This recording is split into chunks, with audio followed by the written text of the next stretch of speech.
Ever wondered what was the turning point of the Vietnam War? Picture this. It's January 30th, 1968, the Lunar New Year holiday, a time traditionally marked by an informal truce, but not this year. This year, the North Vietnamese launch a coordinated series of attacks on over 100 cities and outposts in South Vietnam. This event is known in the annals of history as the Tet Offensive. The North Vietnamese had an audacious objective. They sought to incite rebellion among the South Vietnamese population and persuade the United States to reduce its involvement in the Vietnam War.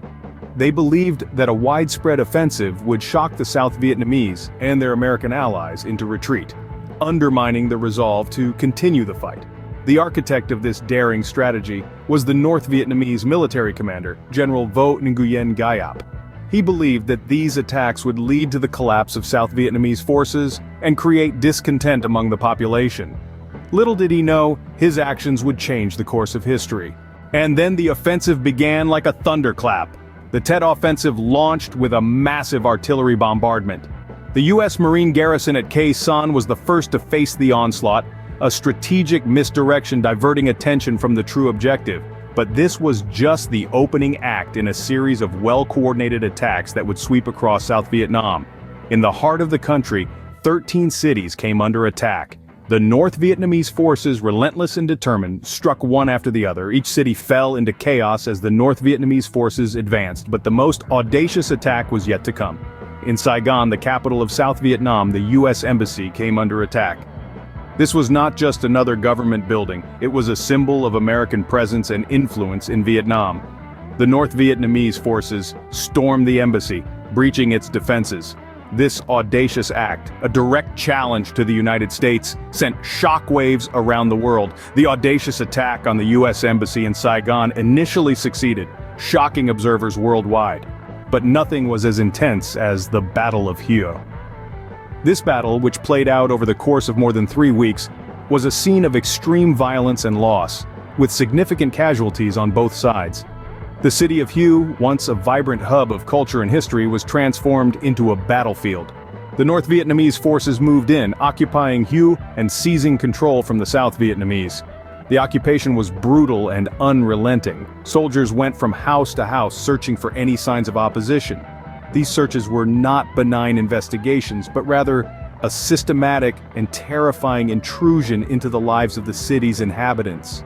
The North Vietnamese did not stop at searches. Many arrests were made, and in some cases, executions followed. The targets were often individuals with connections to American forces or the South Vietnamese regime. These arrests and executions were not random acts of violence, but a calculated strategy designed to instill fear and exert control. As the battle raged on, the city was eventually retaken by U.S. and South Vietnamese forces. But the city they reclaimed was not the one they had known. In the aftermath of the occupation, evidence of the atrocities committed by the North Vietnamese forces was unearthed. The discovery of these acts of brutality did more than just shock those who found them. It fueled a growing anti-war sentiment, adding another layer to the complex and tragic narrative of the Vietnam War. The discovery of evidence of the massacre after the city was retaken further fueled anti-war sentiment. The aftermath of the Tet Offensive was far-reaching. The echoes of the battles had barely faded when the ramifications began to materialize, shifting the course of the Vietnam War significantly. Despite the audacious attacks launched by the North Vietnamese forces, the U.S. and South Vietnamese troops were able to mount a successful defense. They countered most strikes, standing firm even in the face of the massive artillery bombardment of the U.S. Marine garrison at Khe Sanh and the audacious attack on the U.S. Embassy in Saigon. Their resilience under pressure demonstrated an unwavering determination to safeguard their territories and protect their people. Yet the extensive media coverage of the Tet Offensive painted a different picture back home in America. The images of war, the tales of heroic defense, and the narratives of brutal battles shocked the American public. The realities of war, once distant and abstract, were now beamed directly into living rooms across the country, making the cost of the conflict painfully clear.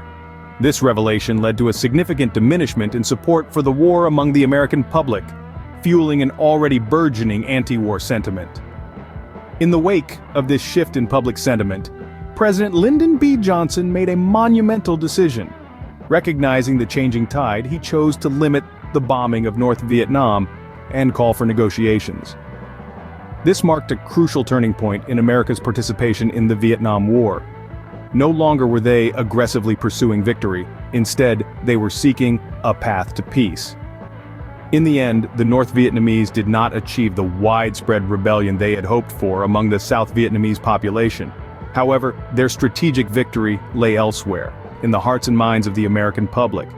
The Tet Offensive had successfully undermined confidence in the U.S. ability to win the war, and this led to a gradual withdrawal of American troops. Although the North Vietnamese did not achieve widespread rebellion, the Tet Offensive undermined confidence in the U.S. ability to win the war and led to the gradual withdrawal of American troops. As such, the aftermath of the Tet Offensive was as much a psychological victory as it was a military one.